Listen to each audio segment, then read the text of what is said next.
ہمارے ساتھ شمولیت پہ میں داؤد خان کنڈی کو پاکستان تحریک انصاف کی طرف سے خوش آمدید کہتا ہوں. یہ ایک وقت میں ہمارے رہنما بھی رہ چکے ہیں.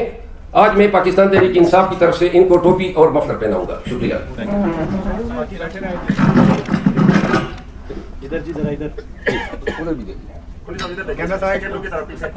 خان صاحب نے 2-3 چیزوں پہ بڑے ہی شدید غم و غصے کا اظہار کیا. خاور مانیکا کی میڈیا ٹاکس یا جو ان کا انٹرویو نشر کیا گیا, انہوں نے اس کو انسانیت سے انتہائی گری ہوئی حرکت قرار دیا, اور انہوں نے کہا کہ ایسی حرکت کا ارتکاب کرنا اور جان بوجھ کے ایک ایسے شخص سے یہ کہلوانا, ان کی سابقہ اہلیہ کے بارے میں جو باتیں کہلوائی گئی, اور پھر جس بھونڈے انداز میں ان کے بیان کو جواز بنا کر متوقع کیس میں شہادت کے طور پہ استعمال کرنے کی یہ جو سازش رچائی گئی, خان صاحب اس پہ انتہائی خفا تھے, رنج میں تھے, اور وہ کہہ رہے تھے کہ یہ ملک کی سیاست کس سمت پہ لے جائی جا رہی ہے. انہوں نے کہا کہ 2 مہینے سے ایک شخص کو نظر بند رکھا گیا, کرپشن کے چارج پہ پکڑا گیا, اور اچانک جو ہیں یہ بیان دلوا کے وہ کرپشن کے تمام چارجز سے چھٹکارا پا گیا. خان صاحب کی اس بیان میں تمام پاکستانیوں کے لیے ایک پیغام ہے کہ اگر ہمارے جو سماجی اور ہمارے جو روایتی ویلیوز ہے, کیا ہم اتنے بھی گر سکتے ہیں کہ ہم سیاسی عصبیت میں یا سیاسی منافرت میں, اب ایک تو جینون شہادت ہوتی ہے اور ایک آپ جھوٹ بلوا کے شہادت کنکاکٹ کرتے ہیں, کیا سیاست میں, انتقام میں, بدلے میں یا سیاسی فائدے کے لیے کوئی شخص جو ہے اتنا بھی گر سکتا ہے جتنا خان کے دشمن جو ہیں آج خان کو نیچا دکھانے کے چکر میں اتنے پاتال کی گہرائی میں, پستی میں گر چکے ہیں. خان نے دوسرا جو غم و غصے کا اظہار کیا وہ علی نواز اعوان کی جو تصویر آئی, اور انہوں نے کہا کہ 2 مہینے سے ایک شخص کو اٹھایا گیا ہے. اس سے پہلے ان کا کاروبار تباہ و برباد کیا گیا, پورے پاکستانیوں کے سامنے ہے. پھر ان کا گھر گرایا گیا, اور پھر اغوا ہو کے اچانک تحریک استحکام کے ساتھ نظر آیا. خان صاحب نے کہا کہ اگر ایسی حرکات و سکنات سے کوئی پارٹی بن سکتی ہے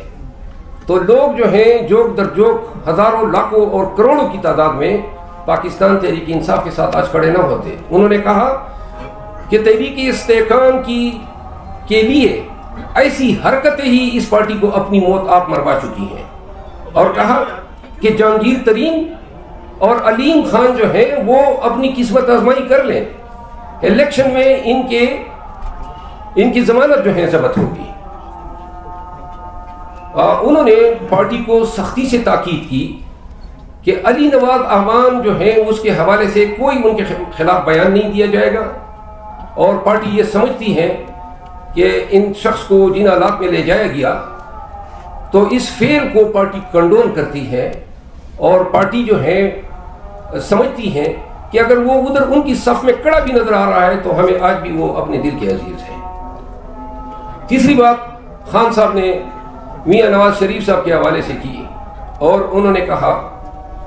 کہ جس طریقے سے یہ لیول پلینگ فیلڈ کے نعرے لگا رہے ہیں اور کہتے ہیں کہ یہ لیول پلینگ فیلڈ دے رہے ہیں, تو انہوں نے کہا کیا الیکشن کمیشن کو اور سپریم کورٹ آف پاکستان کو نظر نہیں آ رہا ہے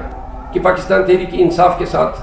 جو زیادتی اور ظلم ہو رہا ہے, الیکشن سر پہ ہیں اور آپ ہمارے ورکر کو جلسوں کی اجازت نہیں دے رہے ہیں. آج بھی یونین کونسل کی سطح پہ خوف اور ڈر کے سائے جو ہیں وہ پی ٹی آئی کے ورکر تک پھیلائے جا چکے ہیں. انہوں نے کہا کہ اگر اس طریقے سے نواز شریف اقتدار میں آ سکتا ہے تو جو لوگ یہ سمجھتے ہیں وہ غلط فہمی کا شکار ہیں, کیونکہ 8 فروری جو ہے وہ عوامی فیصلہ ہوگا, اور عوامی فیصلے کے خلاف پہلے بھی مملکت خداداد پاکستان سن 71 میں جا چکی تھی. جب میجارٹی پارٹی کو جو ہے اقتدار سے دور رکھا گیا, اس کا نتیجہ پورے قوم نے دیکھا کہ باوجود اس کے کہ اسٹیبلشمنٹ یا جو بھی تھے یہ چاہتے تھے کہ ایسٹ پاکستان پاکستان کا حصہ رہے لیکن نہ کنٹرول کر سکے. تو لہذا اگر پاکستان کی موسٹ پاپولر پارٹی اور وائٹ فیڈرل پارٹی جس کے تمام صوبوں میں ووٹرز ہیں، اگر اس پارٹی کو ایسے بونڈے طریقوں سے اقتدار سے دور رکھنے کی کوشش کی گئی اور عوام کا باری مینڈیٹ چرائے جانے کی کوشش کی گئی تو دو چیزیں ہوں گی. نمبر 1، اخیر میں خان صاحب نے 10 دسمبر کو پشاور میں عظیم الشان جلسہ کرنے کی ہدایت کی ہے. پاکستان خیبر پختونخوا کے تمام ورکرز کو پیغام دیا ہے کہ اب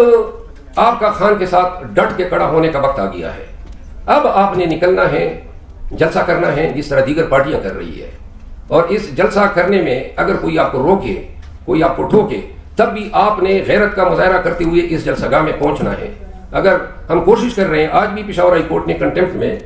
کے پی کے صوبائی حکام کو 2 ایام کا ٹائم دیا ہے. ہم نے یہ تمام کنونشن جو کرا رہے ہیں عدالت عالیہ پشاور ہائی کورٹ سے رجوع کیا، ان سے احکامات لیے.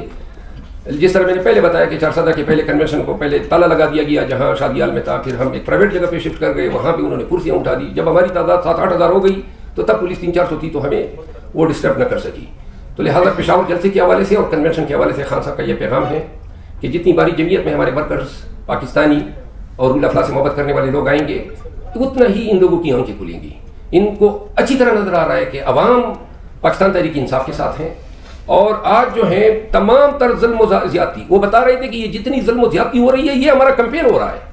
یہی ہمارا کمپین ہے، اور یہی لوگوں کی ہمدردیاں اور لوگوں کی نتائج جو ہیں لوگوں کی ڈٹرمنیشن میں مومد و معاون ثابت ہو رہا ہے. داؤد خان کنڈی میرے پرانے دوست ہیں، وہ مجھے بتا رہے تھے کہ جب یہ میں نے دیکھا کہ یہ نون جس کے میں سینئر وائس پریزیڈنٹ تھا یہ کر کیا رہی ہے،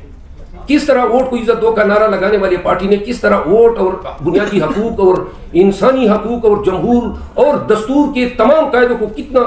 بری طرح پامال کیا. تو یہ وہ لوگ ہیں اور اس کو قیمت دینی پڑی ہے. اچھی بلی عزب اقتدار کی پارٹی جو دعوے کر رہی ہیں کہ ہم حکمران بننے والے ہیں، ان کی پارٹی کا سینئر وائس پریزیڈنٹ کچھ ایام قبل اپنے قبیلے کو جمع کرتا ہے، اپنے سپورٹر کو جمع کرتا ہے، اور ان کے ساتھ کیونکہ انہوں نے بھی کہا تھا کہ ہم جابر اور ظالم کے ساتھ نہیں ہو سکتے ہیں، تو یہ فیصلہ کرتے ہیں کہ ہم تحریک انصاف میں شمولیت کرتے ہیں. حکام کو علم ہوتا ہے، اور حکام کیا کرتے ہیں کہ اسی ایک ہفتے میں پہلے تو ان کا فلور مل گرا دیتے ہیں. اس کی ویڈیوز میرے پاس ہیں، ہم سب آپ کے ساتھ شیئر کریں گے. اے سی چلا جاتا ہے، بلڈوزر چلے جاتے ہیں، اور ان کا فلور مل اس سزا میں کہ آپ پی ٹی آئی میں شامل نہ ہو. پھر اس کے بعد جناب علی ان کو دھمکی دی جاتی ہے کہ اینٹی کرپشن اور پولیس کے پرچے تیار ہیں. تو یہ ابھی راستے میں مجھ سے پوچھ رہے تھے کہ کہیں یہ مجھے 9 مئی کے کیسز میں تو نہیں ڈال سکتے ہیں. دیکھیں نا، اب 9 مئی مطلب یہ ہے کہ پرچے 9 مئی کے نام پہ تو ایک فراڈ ہے. کسی کے خلاف بھی پرچے کرنا چاہیں، جو بھی پی ٹی آئی کے نزدیک آئے گا اس کو قیمت چکانی پڑے گی. تو لہٰذا ان کے حوصلے کو، ان کی پورے کنڈی قبیلے کو میں خراج تحسین پیش کرتا ہوں. ایسے آڑے وقت میں آ کے انہوں نے ہمارا ساتھ دیا، اور وہ بھی غیر مشروط ہمارے ساتھ شمولیت پہ. میں داؤد خان کنڈی کو پاکستان تحریک انصاف کی طرف سے خوش آمدید کہتا ہوں. یہ ایک وقت میں ہمارے رہنما بھی رہ چکے ہیں. آج میں پاکستان تحریک انصاف کی طرف سے ان کو ٹوپی اور مفلر پہناؤں گا. شکریہ.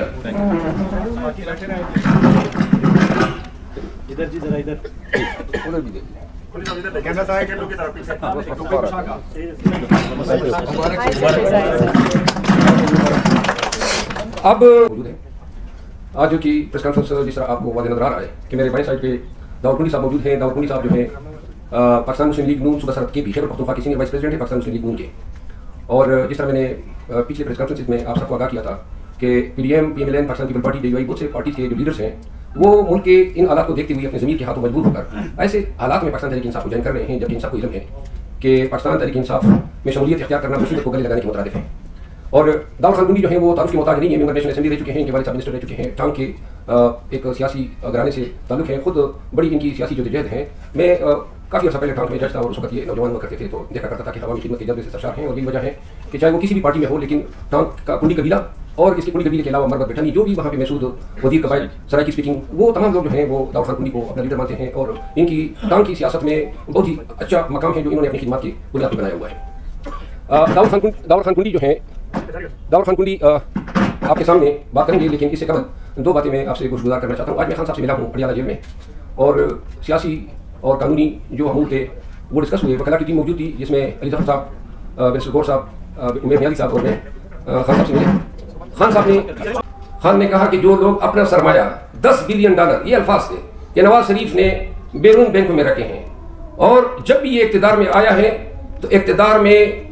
جانا ان کو ذلت آمیز طریقے سے جانا پڑا. جب بھی اقتدار میں آیا ہے جو بھی پروجیکٹ کیے سب کے اسکینڈل نکلے، سب کے کرپشن کے کیسز بنے ہمیشہ، اور یہ پھر ڈیلے کر کے وہی جھاڑو مار کے کیسز صاف کیا کرتا تھا. $10 ارب لے گیا اور اقتدار میں آتا ہی پیسے سمیٹنے کے لیے، قوم کا خزانہ کنگالنے کے لیے.